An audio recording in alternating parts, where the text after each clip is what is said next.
We're catching up with Admirals forward Jimmy Huntington. Jimmy, great to see you. How's your summer been?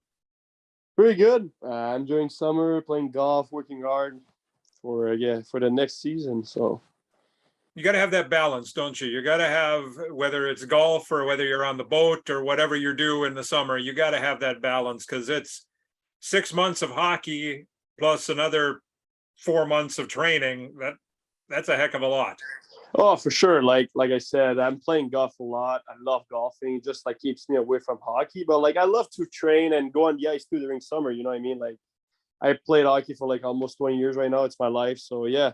I mean, yes, we get away for like 2 weeks when the season is over, but like right now, I'm most in hockey right now. I'm training in the morning, going on the ice in the afternoon. So it's pretty much all hockey right now. So And this is where, for people who don't know, this is where the heavy lifting occurs, literally and figuratively.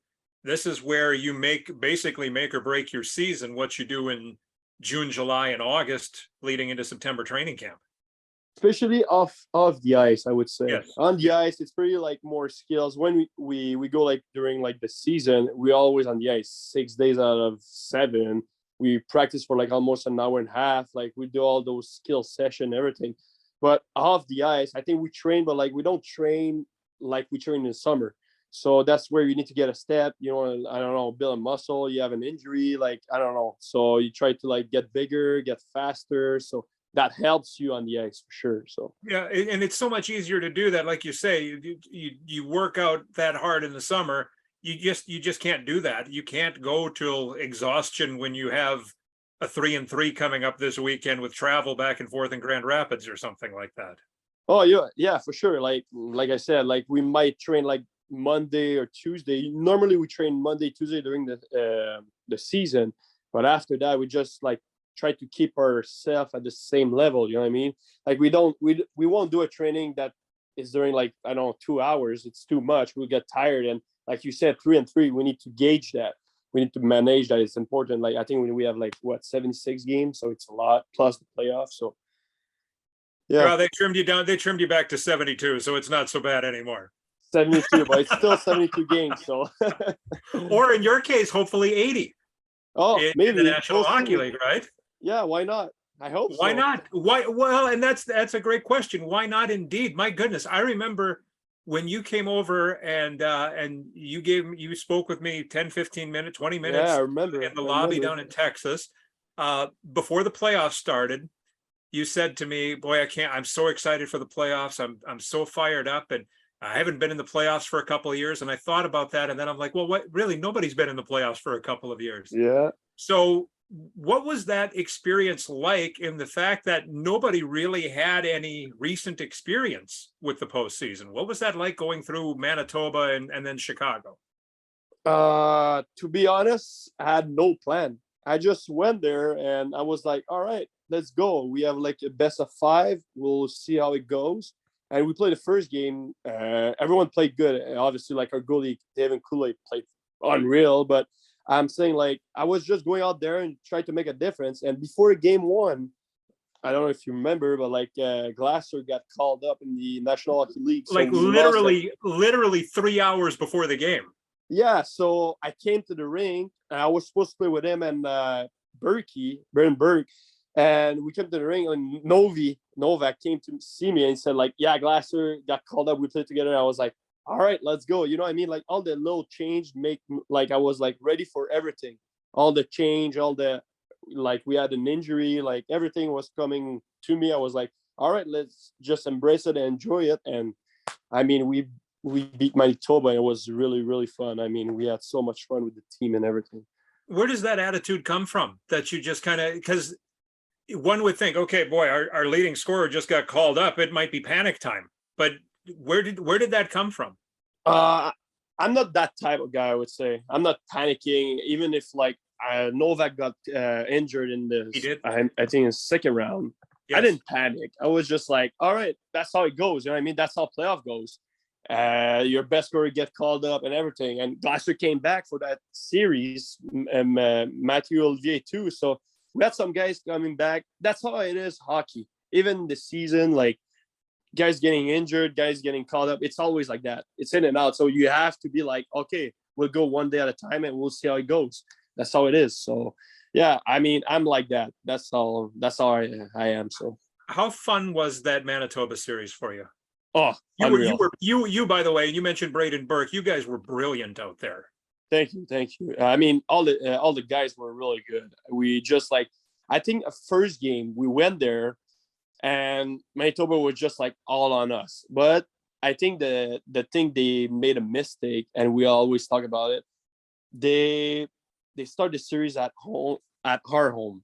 I think that was like the mistake they made. Yeah, you have the home ice advantage, but you won't beat us in the 3 game in a row over in Manitoba. We had so much depth in our team.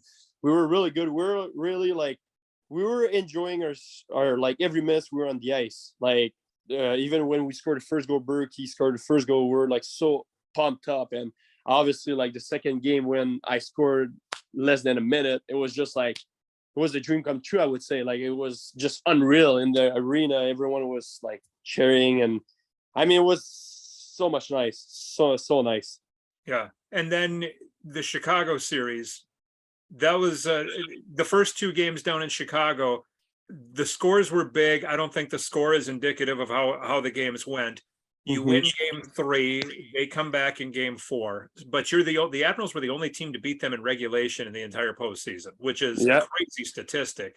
Does it soften the blow that the season ended because you lost to the champion, or are you like, screw them? Like we wanted to play, and we don't care who we lose to. We just lost, and that's all that matters. That's it. Like you said, we just lost against Chicago Wolf. That's it. If we lost against Manitoba, we will lose against Manitoba. I mean, we can learn from it. I learned a lot from it. I saw the guys, how they played over there, how they managed the game. And I mean, they were really good. They had a really, really good team. They finished first in our division. I think first in the league, right? Or above. Overall best record. Yeah. Not sure. So, I mean, they played really good. It's just like, I think we were scared a little bit, but we learned from it and we just move on. We can't stay out that series like, we lost. Like you said, we won game 3, the only team who won in the regulation, the postseason. So we can be positive about that. So like, it's something like we can be proud of it. So yeah, we just lost against them. That's it. We move on. I am very excited for you this season because you will have your first training camp in Nashville. Yes. And get to be in front of those coaches really for the first time.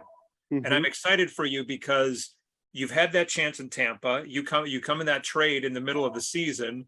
And you played well in Milwaukee, but John Hines didn't see you play. David Poyle didn't necessarily see you play. I mean, it's an exciting time. It has to be exciting for you. Oh yeah, I'm embracing that challenge for sure. I always talk about, like, I was talking with my parents last week, and I was like, I'm excited to go. I won't lie. The past 2 years in Tampa, I was like, yeah, I want to go. Like, it's NHL camp and everything, but I knew going there, I was like, all right, there's no chance I'm making the team. There's no chance. Like, right now I'm going in Nashville, and like you said, John Hines didn't see me, David Porter didn't see me, so I have nothing to prove. I'm just going there, and like I said, every challenge I have, I'll just embrace it. There we go. That's how it goes. I'll try to do like my best out of it, and that's it. It's nice to have that fresh page, isn't it? Like yeah, really. I mean, you had that in the trade. You may be pigeonholed, whatever. I know you were like the first or second week of the past season, you were the player of the week with a big week that you had there. But to get the opportunity to do more things or for different eyes, I mean, that's exciting when you've been in an organization for 2-3 years and it doesn't seem like it's really, I don't want to put words in your mouth, but it doesn't seem like it's going anywhere. Like you said, you're probably not going to make it to Tampa, Totally. Like you said, I mean, I was in Tampa. I had a really good first week in Cleveland. I had the player of the week and everything. It went well. I mean, I had my chance. The coach was there. Didn't go well. After I got traded, I didn't expect to get traded. I didn't ask for a trade. I got traded. I was like, all right, let's go in Milwaukee. Let's go in Nashville, go see how it goes. And I came in Milwaukee. I was like, the only thing I asked is to play. That's it. I was scratched in the lineup for 5 minutes, you know what I mean, on the fourth line. Even if I was playing on the fourth line in Milwaukee, I don't care. I just want to play. You know what I mean? Right. And Carl just like roll his line. Like we can see like all the fourth line are playing a lot, the third line too. So I mean, I started on third line and I was playing I think 15 minutes a game. My first game was in Rockford. And I was like, wow, like I really enjoyed playing that game. That was really nice. And it goes, and all my season was just going up. And as soon as I came in the playoff, I was just ready to go. So yeah. And then to get the opportunity to play some center in key points, play left wing at key points. I mean, to show that versatility, to be on the penalty kill, to be on the power. I mean, that's all a player wants, even if in their NHL versus AHL. I've had this conversation with many guys, and all things being equal, let's play in the AHL rather than sit in the suit in the NHL, or let's play 20 minutes in the AHL as opposed to 5 minutes in the whatever it might be. Right? Let's play. Yeah, because you need to develop yourself. I'm still young. Like guys are still young. Like you need I think between 20 and even like 27 years old, you still develop. You still learn the game. You always learn the game every time. But like I would say like if you're 35, 38, like you're older. You know the game. You're like, okay, I know my role a little bit. But now you develop tricks and tips and things like that. Yes. So I'm saying like you said, it's better to play 20 minutes, 15, 20 minutes in the American League than playing 5 minutes in the NHL and don't develop yourself. So, well, a late bloomer, and you know him pretty well. He's a former Admiral, won a Calder Cup here with Matthew Darche. Yeah. He in Tampa, right? Like Matthew Darche was a guy who it took him a long time to stick in the NHL. Mm-hmm. He was almost 30 by the time that happened. So, I mean, everybody's opportunity comes at a different time. Yes. What do you do with it? Yeah, I agree. You'll see, and I don't know. Like I said, for me, like you said, I'm starting on a fresh page, so I'm just going there and especially having fun. That's the best thing. As soon as you're having fun, you have a smile, like you're ready to go every time. That's how I see it. Drop some names for me. Who are you playing with in the summer? Who are you skating with, working out with? You have games. You probably don't. You probably about. My skill coach on the ice, it's Jordan Caron. He was a first rounder in the NHL for Boston Bruins, retired last year. I think he's 30 years old. He played a little bit. He played, I think, 100 games in the NHL. He played actually for the Chicago Wolves in the American League. Probably know him. So, a talented forward, yes. Yes. Skill forward, really skill. Really good on the ice. I think I was practicing with him when he was playing in Europe, I think the past year, but he retired last year. So he just like put it like, okay, I'll be a coach. And it's really nice to be on the ice with him. And off ice, I have my own coach. You probably don't know, but I train a lot with guys from Europe. I was training with a guy who was playing the East Coast. He won the Defenseman of the Year. That's too, played in Utah. So he's from here. I know him. I play with him junior. So he just started his season, I think next week or in a couple of weeks in Finland. So yeah, we're a couple of guys, bunch of guys pro. So it's pretty nice. I don't know what the future holds for you, nor do you, I guess. But what you just said, he starts next week in Finland. Isn't that crazy? That it's already that's crazy. Season? Honestly, that's crazy. He told me he had 6 weeks of summer. Yeah. Because he made a run in playoff. Obviously, he lost in the semifinal. I think semifinal against Toledo. And I mean, he came back, I think, 1st of June, and he left mid-July. So he said I had like 5 weeks of summer. I was like, that's crazy. And he took a week off in that 6 weeks. So barely have a month to train. That's it. That is, but that's the difference, right? There's a full-fledged, like that's the old school training camp that they have over there. It's not like because you are really on your own until you meet up in September with Nashville. Yeah. But over there, I think they have a month of training. Yeah. So they do crazy thing. He just told me, like, I think they do like 8 kilometers. I don't know how many is in mile, how much is in mile, but they do this in the morning. It's roughly 5 miles or so. Yeah. Like that every day. And they do like, they go twice on the ice. It's crazy. Like he told me it's crazy. So what have you done? You mentioned you play a lot of golf. How is the game? The game of golf? How is your game? Of golf? Specify, yes. I don't think it's really good, but I mean, I played 80. I was supposed to play 85 yesterday, but I played 87. I kind of screwed the last hole, so. But like, yeah, I'm between like 85, 90. You know what though? You're under 100.